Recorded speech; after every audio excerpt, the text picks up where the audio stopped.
Hi, Sam Manor from Restraints. Today we're down at Seven Hills. I'm with my mate Rob here from Snug as a Bug, and we're working on a VW Tiguan all space.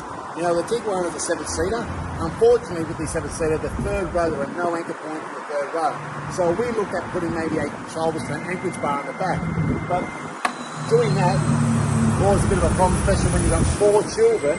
Getting a child in the back and having a bar in here wasn't going to work. So working along with the engineers, we have got this authorised to be able to put the anchor points in the back seat. As you can see, we've got one here and one there. So we've actually now, this car's got has 5 anchor points, being a 7-seater.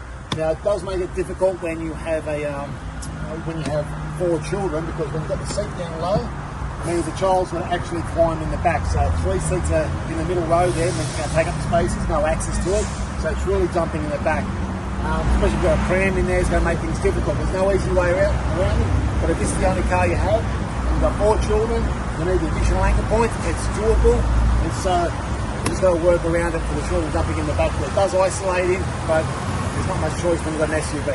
I hope this information has been helpful. I'm Sam, and we'll catch you on the next video.